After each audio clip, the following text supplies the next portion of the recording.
Diddy trial day 20 recap. Apparently, Jane, victim number 2, let's just leave it at Jane, victim number 2, under cross-examination today by Terry Garagos. Apparently, she thought she was the only one getting down with Diddy on the freak-offs, the nights of debauchery, hotel nights, freak-offs, Diddy nights, all that good stuff. Or she thought she was the only one. And that's what she was hoping for.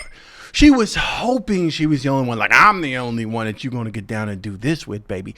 That's what she wanted to foster, that environment. She wanted to make sure that that was the thing that pleased him. And she wanted to make sure that she supported it. So, as I've been saying, this is not a victim of coercion and Stockholm syndrome and abuse and poor her. And she's a woman that was under the guise of a guy who was tormenting her and threatening her life and making her do things she didn't want to do, like going through 3 or 4 guys at a click.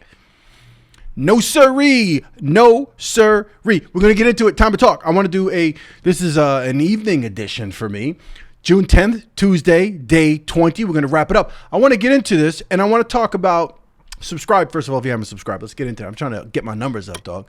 So I want to do a screen share, and I want to get into Gen Just Law. That's on X. That's GEN Just Law, JUSTLAW. And they are covering this and sort of summarizing what took place as far as the testimony, the cross-examination with victim 2, victim 2, Jane.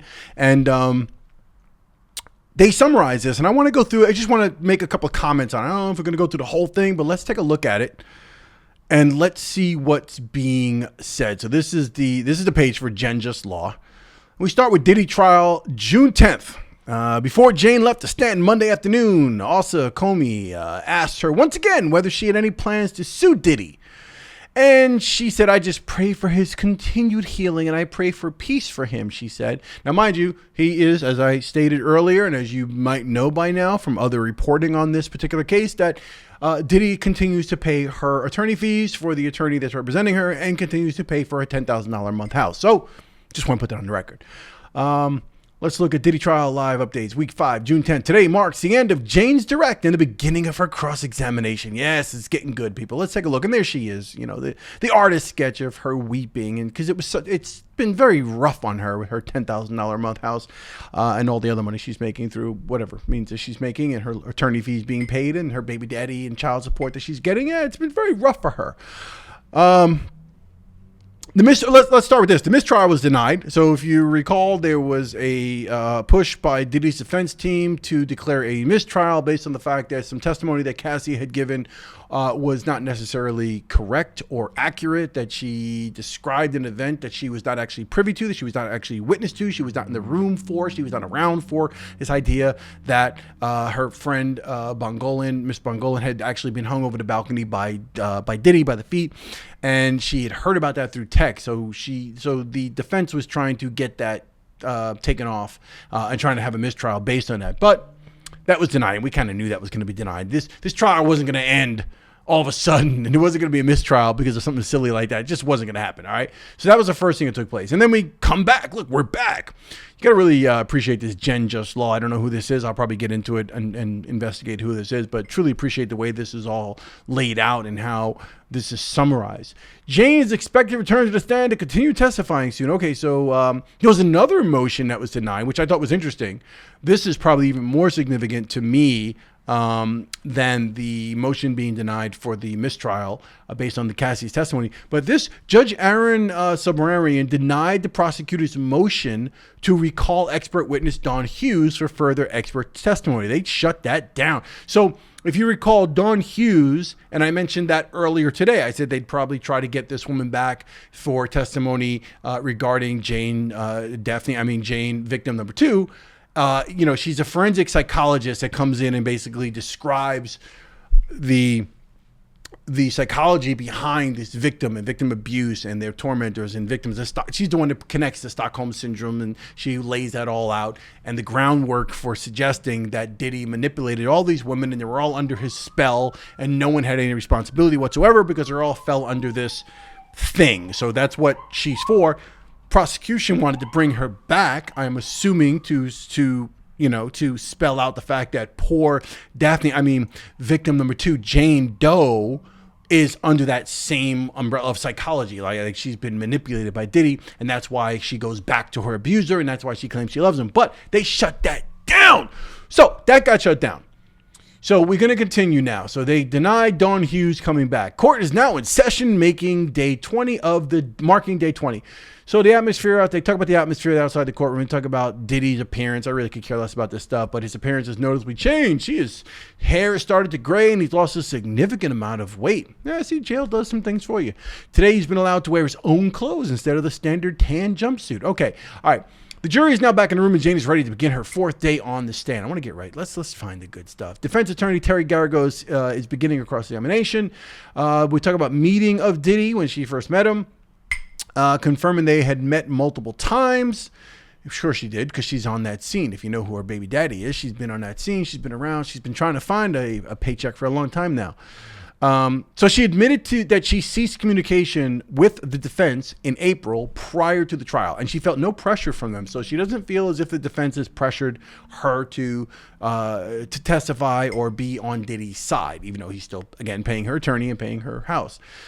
She's also confirmed that her attorney, whose fees are paid by Diddy, is representing her effectively despite the payment arrangement. Jane testified she has not seen or spoken to Combs since before his arrest last year. Now let's get into the emotional pressure and regret. Defense attorney Terry Garagos asked Jane if she regretted many of the choices she made during her relationship with Diddy. And she says, I resent him for leading me to the lifestyle he led me to. This is what Jane testified to. He led you to the lifestyle. Okay. All right, we'll go with that. Emotional pressure and regret. Garagos pushed back, suggesting Jane had chosen that lifestyle, which I'm pretty sure she did.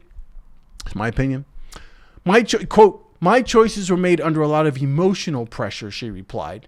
Jane told the jury she was hooked from the start, but didn't understand the terms and conditions of what our relationship would be like. In other words, I kind of knew that I'd have to give up some booty and do some crazy stuff if I'm going to get with a dude like that. Not to mention, that's kind of my history anyway. I'm a sort of one of those Instagram influencer / models, booty chicks, and I've got a baby with another rapper. So yeah, I kind of knew I'd have to give up booty and do some crazy things, but I wasn't sure I'd have to do 3-4 guys in one night and have escorts and all sorts of stuff like that. I don't really mind. I just wasn't really aware of it when I first signed up to get with Diddy. So that's really my translation of what victim 2 Jane actually says here. Okay.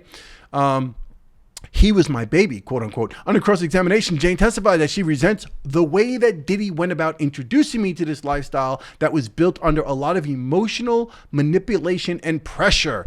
But she also admitted, I still love him. Yeah, he made me do like 3, 4, 5, 6 guys in one night, but I still love him. I mean, it was all for him. It was all fun and games. Here's what she's saying, okay? Quote, he was my baby. Defense attorney Terry Garagos walked Jane through the routine that followed a hotel night, the term she used for drug-fueled sexual encounters involving a male entertainer. Let's just call it what it is, an escort, a prostitute, sausage fest, right? Jane said she was naturally nurturing and loved caring for Diddy. I'm not going to expand it. He was my baby, part 2. Jane described how she'd give Diddy foot massages, feed him, bathe him, and put on his favorite show, Dateline, until he fell asleep. Now, Diddy's favorite show is Dateline. Now, when he watches Dateline, does he skip the episodes that involve him? I gotta wonder about that. She testified that she endured the hotel nights just to have those moments together afterwards.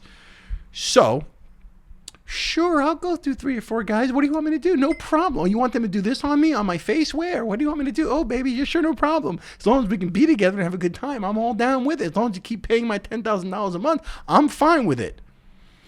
You see me mocking this and you see me being funny about it, but realistically, am I telling lies? No lies told. Let me know in the comments below. I'm not lying. I might be exaggerating a little bit for comedic effect, but at the same point, and maybe it's slightly entertaining to those of you who understand what I'm saying, the only people who will be pissed at what I'm saying and will push back are the people who somehow feel that this woman is a victim of abuse.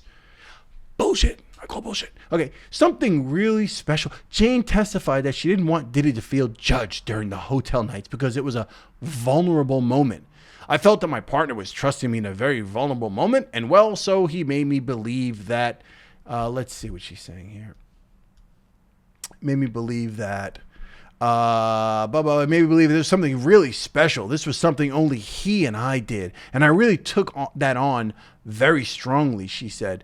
So let's go back to how I opened this video where I talked about she was sort of, her whole thing was all this wild stuff. I'm down with it. I'm good with it. I'm cool with it. Like, we can do it, but I better be the only one doing it. I better be the only one. That's really what she's saying, right? That's what that whole statement right there is, right? It's me. I'm your main hotel night, biatch. That's who I am. I'm the one that does that. If you buying me bags, you doing stuff for me, you paying my mortgage or my rent or whatever it is, you're handling my business. I'm going to do all this wild stuff with you, but I better be the only one. I hope that's special between us. That's what she's talking about. Does that sound like a victim to you? Does it sound like someone who's being coerced to do something that they don't want to do? Or does it sound like somebody who's hanging in there because she's enjoying the lifestyle? She wants to be with that dude. She wants to be part of that life. And she's willing to do whatever to get it. That's all this is. That's all this is. Let's keep going. Something really special, blah, blah, blah. She loved because we experienced. She testified that she would check his phone messages to make sure. Jane believed that while they were together, she was the only woman Diddy was having hotel nights with. She testified that she would check his phone messages to make sure. She says she felt loved because we experienced checking his messages to make sure. You better make sure there ain't nobody else freaking off with you. Let me find out someone else is freaking off with you. Let me find out someone else got 4 or 5 dudes going through them in one night. I'm the only one that gets 3 or 4 or 5, 6 dudes going through them at one night. That's just me. That's basically what this is, people. That's what this is. You could claim I'm over exaggerating, but I'm not. See, the difference between my morning videos is I'm drinking a pot of French press espresso, usually with Ethiopian beans that I just grinded that morning. Right now I'm having Scotch whiskey, so whatever. All right. Something really special. But Jane added, as time went on, it was very conflicting for me internally because I'm breaking all my own boundaries just to make him feel extremely loved. Yeah, it's kind of like, you get with a female who is extremely in love with you because you got the good D, you're good looking, you're 6'5". I'm 6'5". And she's really feeling you. So when you ask her whether or not it's okay if you tickle her ear during sex, and she's normally not into that, but she's doing it for you because she wants to hold on to you, because she likes your type, she's enthralled with you, she's enamored with you, she's willing to do things she might not normally do. Hey, I always thought about having a 3-way. Would you mind if we had another female join us? Well, sure, I kind of thought about it. I have nothing against it, but if you want to do it, sure. Why is she making that statement? Why is she making that decision in that moment? Because she wants to hold on to you. So she's doing it. It's got nothing to do with criminal enterprise, racketeering, coercion, abuse. It's got nothing to do with that. It's got to do with you have your own set of standards, your own values, your own morals, and your own lines that you're willing to cross or not cross to get something out of a situation, to either hold, what you will or won't do. To what level of dignity do you have that for yourself? That's what it really is. How much will you sell yourself to someone else in order to keep them around? Oh, I still love him. Ask directly if she still loves Diddy. Jane told the court, yes, she does. She still loves Diddy. Do we still love Diddy? Are we going to listen to Diddy music? Are we going to go No Way Out? Are we going to still listen to that album? I don't know. Under cross, she confirmed she wanted to be close to him emotionally and physically. She said she enjoyed taking care of him after hotel nights, naming Dateline. Oh, yeah, Sherry said that. Okay. I still love him. She testified he made her believe it was something special just between them and that she didn't want to judge him for it. Jane's testimony on hotel nights. Joan testified that Diddy's expressions of love and affection were the sole reason she participated in hotel nights, her term for evenings when Diddy observed her with SEX workers. She told the courts she felt trusted by, let's see what this says, Diddy during those vulnerable moments, stating, I was breaking all of my own boundaries to ensure he felt loved despite the personal difficulty. Jane expressed her desire to satisfy Diddy. Jane's ecstasy use and role play. Tenny Garagos, defense attorney, suggested Jane took ecstasy voluntarily during a hotel night to feel uninhibited and fulfill Daddy's fantasies for hours. Did I say Daddy? Diddy's fantasies for hours. Jane stated, my choice to take the ecstasy, I would say Mr. Diddy would offer me the ecstasy and expect me to take it. She confirmed sexual encounters with or without entertainers often involve role-playing with Diddy. Jane's role-play testimony. Jane testified that during hotel nights, Diddy directed her to enact a cheating fantasy with an entertainer, saying, Sean left town and I'm home alone with me and whomever, and I'm sneaking into this entertainer, and it's just me and this entertainer fantasy talking about Sean is on a plane and I could wait to get to this entertainer all alone. She affirmed Diddy was aroused by giving directions to her and the entertainer during these hotel nights. Jane's financial ties to Diddy. Let's get into the financial ties. Jane testified Diddy sent her money through their relationship, often unprompted. Well, you got to pay for that. No matter how rich you are, you have to pay to keep a woman like that around. I mean, everyone else did. Defense attorney Terry Garagos asked if Diddy wired her over $150,000 total, and Jane replied, I never really counted, but I would assume, yeah, something like that. That would be close. She noted that in 2020, before meeting Diddy, she earned income from Instagram influencing and received $4,700 monthly in child support from, well, we know who that is. During their relationship, Jane said she couldn't focus on influencing and felt she achieved only 10% of her earning potential. Yeah, well, having 3 or 4 guys go through you in an evening so you can hang out with Diddy Love and your relationship with that guy, I guess it's kind of hampers your productivity when it comes to your OnlyFans or your other social influencing and showing your booty and your breast and everything else all over the Instagram and all over blah, blah, blah, whatever, and your website and doing all the other stuff that you're required to do as an influencer. So kind of hampered her income. She should have been much richer. Jane's financial ties to Diddy. Let's keep going. Jane stated that in 2020, before meeting Diddy, she earned income from Instagram influencing and received $47 monthly in child support. Blah, blah, blah. Couldn't focus on, only achieved 10% of her earning potential. She could have made much more. I mean, each one of her breasts is probably worth God knows how much more. She was only getting 10% of her earning potential. Defense attorney Terry Garagos asked Jane to talk about the things she loved about Sean Diddy Combs. Jane said Combs beamed a very bright light when she met him and said, I was fascinated by him. Yeah, she's fascinated. Well, billionaire, rap mogul, celebrity. I'm sure you're fascinated by that. I mean, it's kind of like, if I met Oprah, she was single and I was single and she was flirting with me, I'd probably be fascinated by the idea that Oprah's a freaking billionaire and celebrity / powerhouse, a media powerhouse. I'd be fascinated as well. I mean, come on. The potential there for, you know what I mean? We don't have to go to a Dave Chappelle sketch to see how that turns out. Jane's positive views on Diddy. Jane confirmed Diddy supported her dress and swimwear fashion lines. Look at Diddy investing approximately $20,000 in her dress line, she stated. Look, he invested in her. Diddy's a good guy. Diddy invested money in the young black woman trying to make something of herself and be an entrepreneur. He supported her fashion designer dreams. Gave her $20,000. I don't know if that's a lot in like fashion terms, if that's enough to really get a swimwear and a fashion line going, but it's something, right? Jane on Diddy's spiritual side. Jane testified that Diddy introduced her to gospel music and engaged in insightful conversations about his spirituality. She noted these discussions provided a really good perspective on a lot of things. Jane added he had a favorite pastor. I think we know who that is. And he would put sermons on TV and we'd watch it together, and he would send me sermons and I would watch it on my own. Do you hear this? So essentially, we're getting the sense that Diddy's a very spiritual individual. So usually after watching her go through 4 or 5 guys and spread their seed on her, and then have her spread it on him probably, this is what Cassie did. I don't know if she did that because she hasn't talked about that yet, but we assume that's Diddy's thing. I guess they would do that and then watch a sermon or something, or they'd watch some sort of, T.D. Jakes, whatever it was. They'd look at they'd quote Bible passages or something. It made it all like just made it a moment of pure spirituality, the essence of God, which really cleaned things up here. Now she talks about Diddy's behavior. Jane testified about affectionate moments in her relationship with Diddy, noting she enjoyed giving him foot rubs. She told defense attorney Terry Garagos that she and Diddy missed each other during their breakups. Diddy was observed nodding along to parts of Jane's cross-examination as she described these tender aspects of their life. Yeah, Diddy started reminiscing and thinking, if I were Diddy, I wouldn't be nodding or shaking my head or smiling. After the judge warned him last week, like, dude, chill out. Don't look at the jury. Don't react. You need to stay as stoic as possible, brother. Don't say it. I will throw your ass out, and you'll be watching this trial in reruns from your cell at some point in the common area. You will not. I will throw your ass out. So I'm not sure why he's making head nods. He should just be staying still and looking straight ahead or looking down.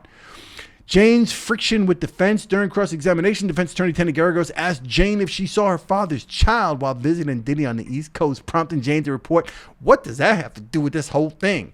When questioned if she chose to fly to Miami, Jane confirmed yes. Jane on privacy of hotel nights. Jane testified that upon moving into a new home in April 2023, she believed that if we got a home that was to Diddy's taste level, then we could just start at least doing hotel nights here in the privacy of her own home. And wouldn't that be better? She affirmed that she and Diddy ensured the hotel nights remained confidential, stressing it was critical that neither the public nor Diddy's employees knew about the entertainers. I don't need your house staff knowing that that 5 dudes just went through me, that we ordered 5 dudes and they came over, banged me out while you watched. And I would prefer not to wake up in the morning and have to see, Hilda cooking me eggs, poached eggs and salmon, whatever it is, and knowing that 5 guys just went through me. I just prefer not to have that conversation. So, can we just keep that low? That's the conversation that Jane is having. Jane on hotel night locations. Defense attorney Tana Garagos asked Jane if she and Diddy had conducted hotel nights at her previous apartment, to which Jane confirmed they had. Jane on financial support and partner preferences. Under cross-examination, Jane testified that Diddy wired her approximately $150,000 during their relationship.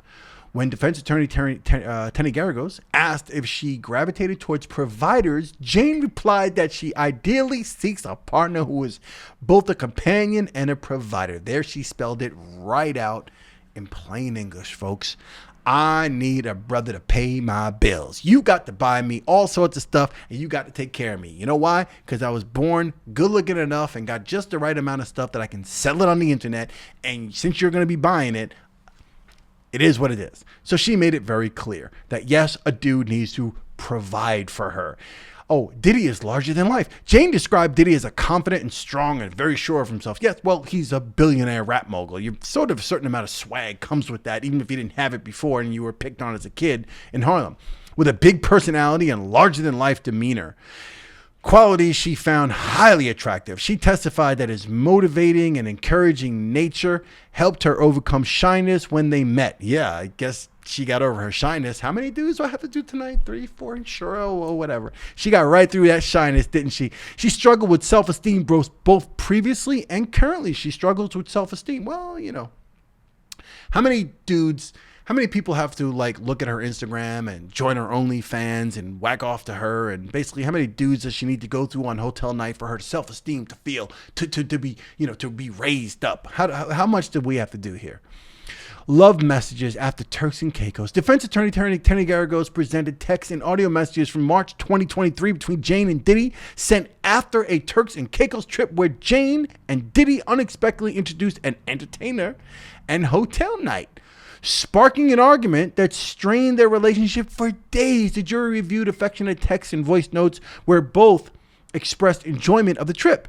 In Diddy's voice note, he declared his love for Jane and referenced her contract, which Jane clarified was a love contract they had recently agreed upon, resulting in Diddy renting a $10,000 per month home for her. There's that $10,000 a month home. We move on to love messages after Turks and Caicos. The jury heard cheerful recorded response to Diddy stating she had a great time on the Turks and Caicos trip, loved him and felt close to him, saying everything just feels good. It feels good. And I'm so happy. Jane testified that she genuinely enjoyed her time with Diddy and was expressing her love for their moments together, excluding the entertainer interactions. Okay, she's trying to make it seem like, well, I like being with you, and the entertainment stuff is okay too, but I really like being with you. Diddy's rent payments for Jane. Jane testified that in April 2023, Diddy paid $40,000 up front for her rented home, covering the security deposit, first month's rent, and last month's rent. I guess a good thing. I mean, she may not have good credit. She's got to go through the whole procedure, filling out stuff, background checks, and this kind of just skirted that whole thing. You know, since you got booty and breast and you look that good, and you know, whatever will take care of all that for you. Don't worry about it. Because if you were an ugly chick, we wouldn't be having this conversation. Diddy's rent payments for Jane. Tony Garrigo suggested Diddy was willing to pay 3 additional months of Jane's rent during the breakup. During their breakup discussions. When asked if she believed Diddy would stop paying, Jane replied, "There were some times that I definitely felt that he would do that. And he used it kind of as a little tool. The rent was always just like a little reminder." Well, yeah, in case you feel like taking the booty back or you don't want to act right, remember who's paying your rent. And remember, like, it's like, why do I have to? See, none of this, as far as I'm concerned, breaking away from this for a second, the idea that the prosecution is making some sort of a case that he's like, lured her in with promises and then lied to her and didn't provide her the things that he said that he was going to give her. And he basically had her freaking off with 3 or 4, 5, 6 dudes at a time, all with the expectation of, you're going to get something out of it, girl. Don't worry. I'm going to hook you up. I'm going to make your life good. The fact that he lied to her is not a freaking crime. It's not a crime. That is not a crime. I'm sorry, people, it happens all the time. Men and women both lie to each other all the time for stuff. That is not a crime. So I just want to talk about that for a second, since we're bringing up this whole thing where he used it kind of as a little tool. The rent was always just like a little reminder. Yeah, you need to be reminded. The nice place that you live in, yeah, I'm paying for that. And why am I paying for it? Because your personality is so great and you're so endearing and you're such a great woman and you might make a great wife one day and a great mother. No, it's because you got some good booty and I like watching people bang you out and you let me let you do that. That's what I'm paying for. That's what we're paying for. Jane's pre-Diddy finances. Jane testified that before, this is getting long, people, but let's stick with me. Jane testified that before meeting Diddy, she earned about $50,000 as an influencer. She wasn't that very influential, was she? Received $4,700 a monthly in child support and paid her own rent. She told defense attorney Tony Garrigo that she finds successful men attractive, stating, "My ideal partner is a partner and provider." I got to take a drink for that one. Let me read that again. She finds successful men attractive. Now, I don't think there's anything groundbreaking there because I think most women do find successful men somewhat attractive. That's just par for the course. Nothing really earth-shattering there with that testimony, but very interesting for this case. Jane's home and privacy needs. Jane said that her April 2023 home lease was chosen to secure a larger space matching Diddy's taste level and to ensure privacy for hotel nights at home. She noted privacy became a growing concern during their relationship. Yeah, I think we're going to need a bigger space. So if you want me to do like 4 or 5 guys in a night, and we got to kind of keep it from the maids and stuff I think if we had more space, it would be better for both of us. So maybe we can work that out. It's kind of what she did, right? Jane's rent disputes and gifts. Jane described arguing with Diddy over his use of rent payments as a tool to control her, recalling him asking, "You need 3 months rent?" She says she confronted him, and he later sent her an unsolicited $20,000, which she used to buy nice furniture. Jane sent a grateful text calling Diddy baby, the court heard. Diddy's crack pipe nickname for Jane. This is getting good. Stick with me, people. Subscribe if you haven't subscribed. This is getting, I might just have to keep doing this. I can do this for hours. The court heard a voicemail from Diddy nicknaming Jane Crack Pipe due to the fun they had on Turks and Caicos trip. When asked to explain, Jane said he had an addiction to my text. In her reply, Jane said, "Crack pipe is so real for both of us. It's definitely mutual. I just like everything you said. I am so thankful. I had so much fun. Turks was absolutely incredible. I am so happy." Ooh, we're bringing up the crack thing. I start thinking about Pookie and I was the prom queen. Oh, that's what I started thinking about. What New Jack City, young folks, check it out, New Jack City. One of Chris Rock early performances. Jane on Diddy's polyamorous lifestyle. Jane testified that while getting to know Diddy in Miami, he bought her shoes, a Bottega Veneta bag, and a bracelet. During the trip, Diddy disclosed his polyamorous dating lifestyle. Jane said she initially accepted it as they were early in their relationship, but struggled as her feelings deepened. Allow me to to interpret that sentence, right? He disclosed his polyamorous dating lifestyle, and then she initially accepted it. Well, she knew that a billionaire mogul rap impresario icon would probably have more than one woman. But as long as she was getting bags and her rent and stuff paid for, she really didn't mind. That's how we interpret that. Okay, that's the literal interpretation. If you Google it or go to ChatGPT, that's the interpretation that will come out. But struggled as her feelings deepened. Now, as her feelings got deeper, she wanted more, and she wanted to make sure that she was getting the top bag and the top homes, and she was receiving all the best of everything. Well, the other hoes could get stuff, but not as much as her. That's really how that's to be interpreted.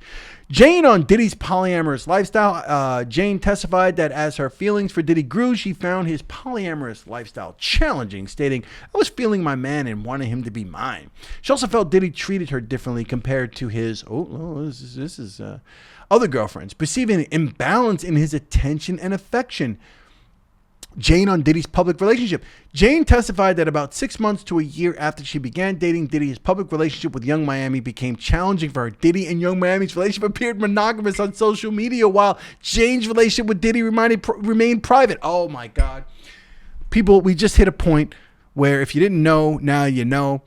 This is really a situation about the side chick being pissed that she's a side chick. Right? That's really what this whole thing is about. The side chick is being outed as side chick, and she's like, I'm not having it. I want to be the main. I want to be that one. I want to be the top one. That's what this is about. Forgive the phone. That's what this is about. Jane on Diddy's public relationship. Jane expressed frustration about Diddy's public relationship with Young Miami. "It was definitely not something that I signed up for. I didn't sign up to date a man that was in public relationship. I don't like seeing the pictures of Young Miami and she's more talented than I am, and she's got more social influence than I have. She's got more followers on Instagram. I don't like seeing that." Jane on Diddy's drug use in Turks and Caicos. Jane testified that during their first Turks and Caicos trip, she suggested Diddy attend a rehabilitation center in Thailand after observing how drugs impacted him. On the flight, she noticed his shaky hands, off-colored eyes, teeth, and overall appearance, stating, "I could tell he wasn't taking very good care of himself." Yeah, well, probably because he was up probably for hours on end or days on end watching you get banged out by 3 or 4 dudes at a time. And it takes a lot out of a brother, right? Jane on Diddy's drug use in Turks and Caicos continued. Defense attorney Tenny Garrigo suggested Jane recognized Diddy's drug addiction early on. Jane responded, "In the beginning, I didn't really know how to label it. I encountered somebody that was overdoing the partying.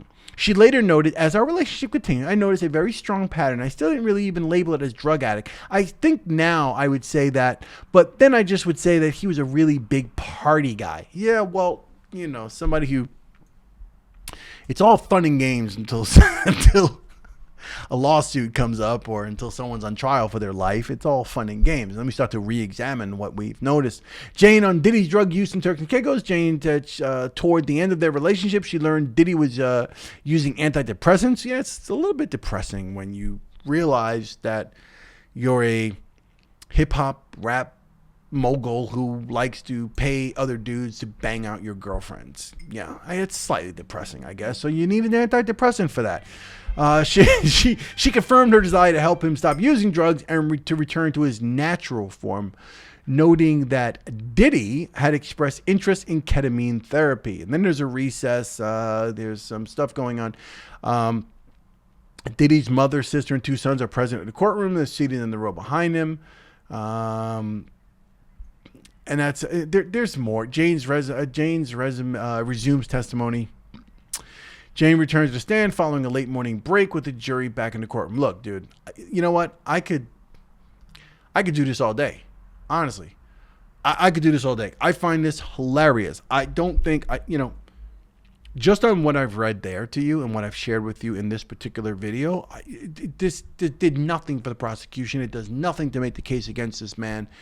This woman has pretty much sealed the idea. And I think it also lessens Cassie's case, because I feel Cassie's case was a similar situation. The only difference being that Cassie was legitimately trying to be a R&B superstar, and she utilized and took advantage of a situation in the relationship with Diddy in order to further whatever career she thought she was going to have. So I do believe there's a certain amount of victim abuse there, and some of that stuff that Dawn, the forensic psychologist, came up with, I do believe some of that is true. But at the same point, I think these women knew what they were getting involved in. I think they knew the benefits of the lifestyle that they engaged in, and they made their own decisions. And I don't think it's as serious as Diddy had total control of you and they feared for their lives. I think that they knew what they were involved in, and they got involved in these things with a desire to please him and a desire to reap the benefits that would come with pleasing him. That's what I think. So, again, I can go through this all day long. Perhaps I'll do another wrap up tomorrow morning before day 21, and we'll talk more about that. If there's anything super extremely relevant here. I'm looking at this right now. Jane loved hotel nights. Jane testified she cherished making love with Diddy during hotel nights where he gave her desired attention. He's the most affectionate during these nights. Jane's mixed feelings on hotel nights. Tenny Garagos asked Jane if Diddy's desires and her love for him drove her during hotel nights, and she responded yes. She testified she repeatedly told Diddy she felt uncomfortable with hotel nights as time progressed. In the beginning, it was kind of like, yeah, you want me to do a few dudes? No problem. I love it. And then eventually she started to get tired. Understandable. She was fine with hotel nights being recorded. Jane testified she was fine with hotel nights being recorded. She kind of liked to watch herself, back. Some people like to watch themselves back in action, and start to critiquing themselves. I should have moved a little bit different there. As Diddy assured her the videos were private for them, defense attorney Tenny Garagos asked if she put on a show for Diddy knowing he would rewatch. Yes, Jane replied. There you have it, folks. There you have it. It is what it is. This is all spelled out. I can keep reading, but we can just stop right there. This woman was well aware of what she was doing. She was getting the bags. She was getting the money. She's still getting the money. And she was down ass part of this whole thing. That's who she is. That's her nature. That's her life. It's not like this is some chick who's going to law school and blah, blah, blah, and she got side railed or sidetracked with the possibility of being an influencer. This is her thing to begin with. This is her whole game. Okay? She was selling sex and selling herself. She's done it to other people, other rappers. She's done her thing. She's getting her bags. She's getting her whatever paid for. She's a hustler. Opportunist, gold digger, call her what you want to call her, but that's what she is. Period, point blank. I rest my case. I'm not going to keep with this because this could go on for hours. I will see what's up with tomorrow for Wednesday, day 21. We'll see what happens. If there's anything more I find out about this, I'll either come on and do another one of these, or tomorrow I will do it my recap in the morning time before noon. So subscribe to the channel. Let me know your comments below what you think about this, and hit the like button on the way out. I truly appreciate that, and I'll see you in the next one. Peace.